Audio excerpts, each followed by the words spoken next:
Hey, welcome to another video.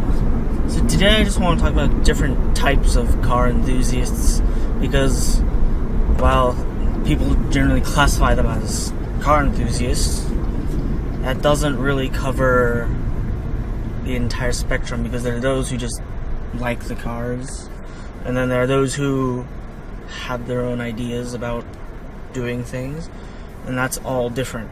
So I'm not talking about different types like the JDM car enthusiast, the muscle car enthusiast, the truck person, you know.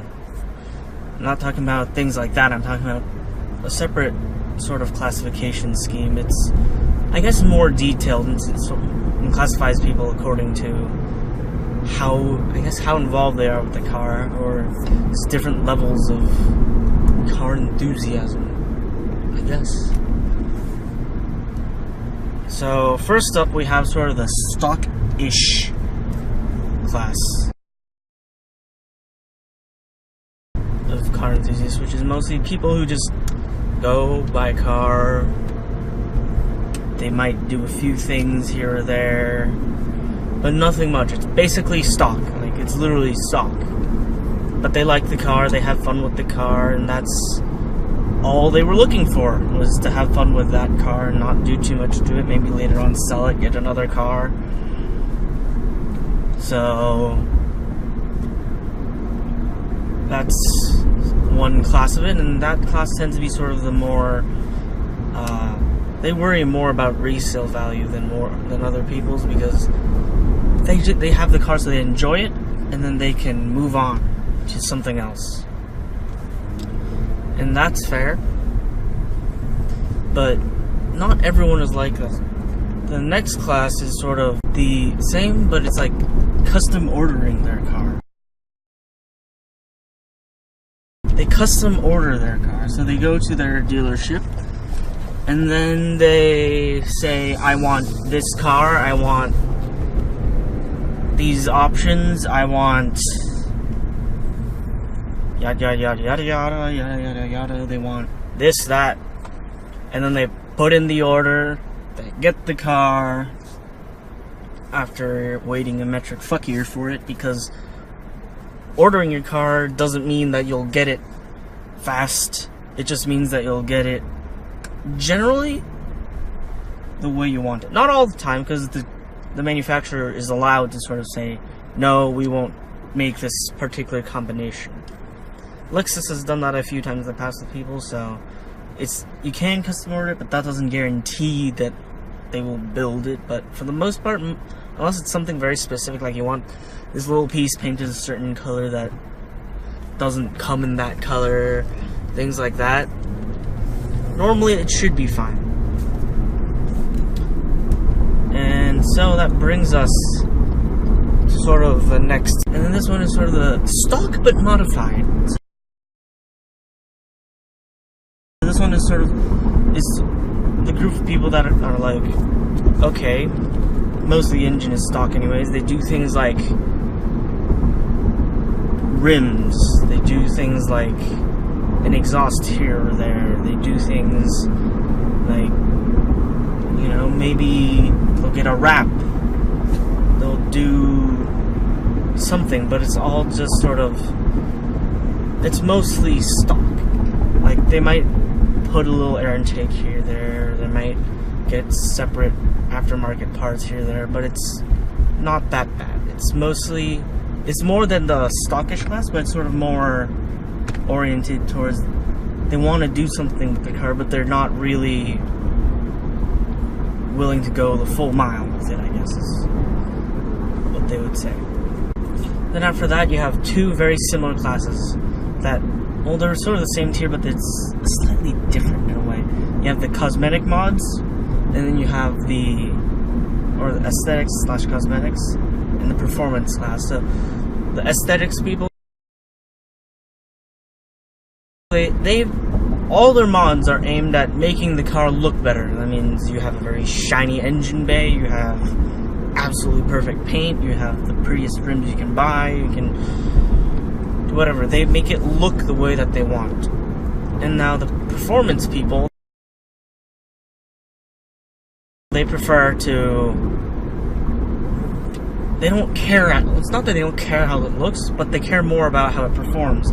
That means they'll get a set of coilovers that works really well. They'll get an air intake, cold air intake installed. They'll do something like that. They'll retune the car.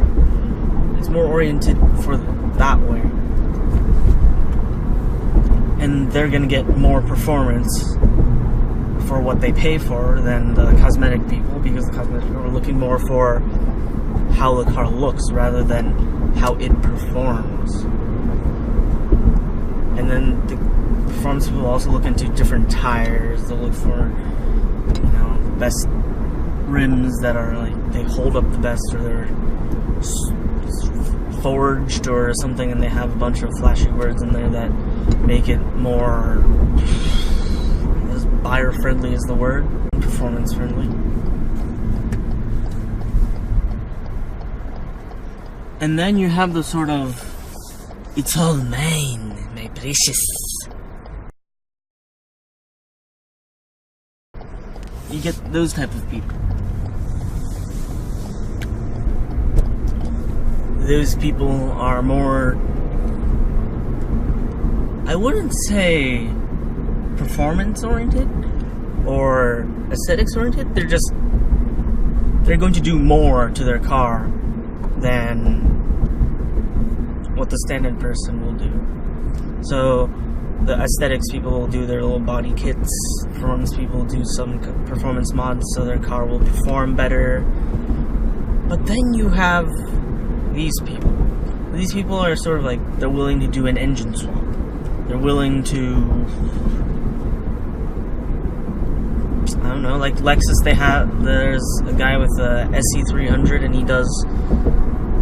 he sort of did like Lexus IS bumper swap onto it. So he made a bumper for it and fit the Lexus IS things and everything.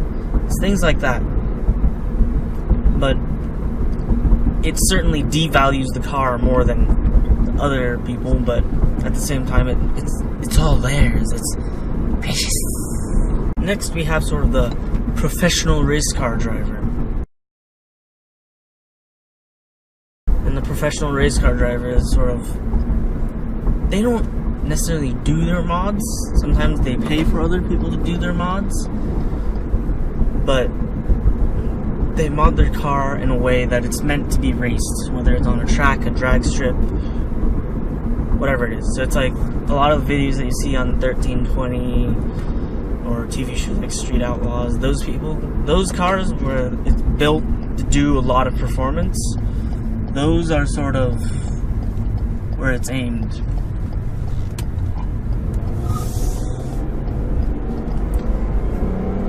There we go. And those people, sometimes they don't, oops. But yeah, these people, they're more concerned about racing and how the car performs in a racing situation than necessarily even the performance people. The performance people, they want a car that performs well, but that at the same time, they like their car and things like that. But these people are more interested in racing their car. They don't care as much about it, babying it every day on the road. They don't care about having it sit in the garage. They take it on a trailer to all the racetracks. They do all sorts of things like that. Then we have sort of the restoration / OG type of people. Those people are people who like buy classic cars and restore them. Or you have, like, there's some people I've seen, like, they will keep their car as original as it can possibly be. Like, generally this doesn't, like, it doesn't really apply to modern cars. It applies more to classics or older cars or certain cars that people tend to modify. These people like to keep it as original as possible, or make it as original, restore it, things like that. These people put a lot of time and effort into it. They really do. I've seen very few people put that much effort into keeping something as original as possible.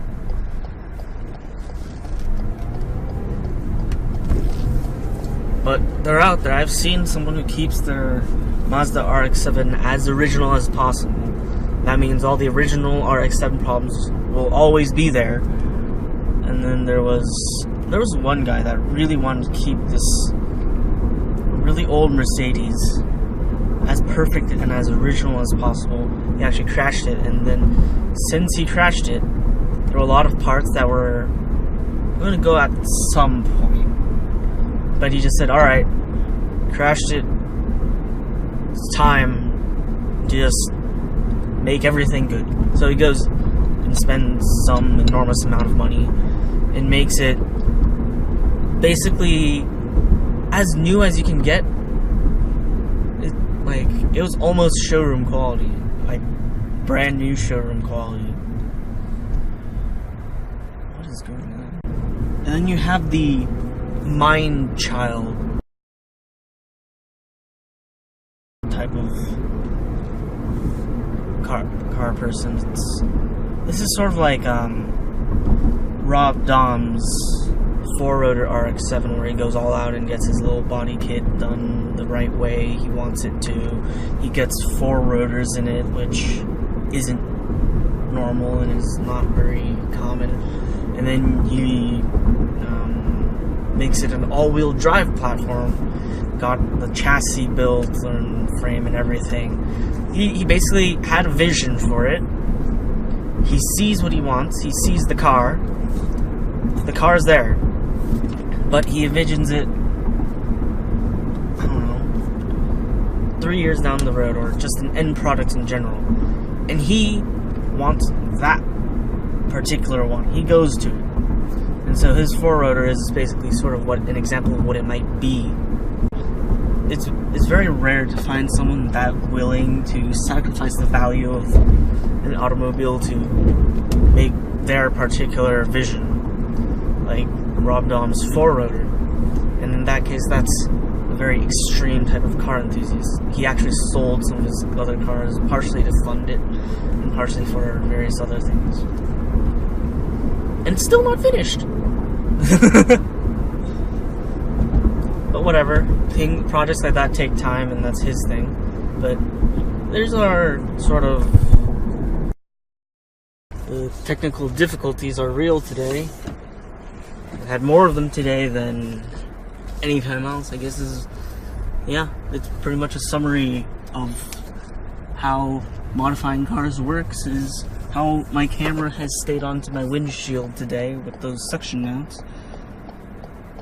AKA, it will break, and it will not work all the time, and not be proper all the time, and it will work occasionally as intended, and then eventually it will, just not today.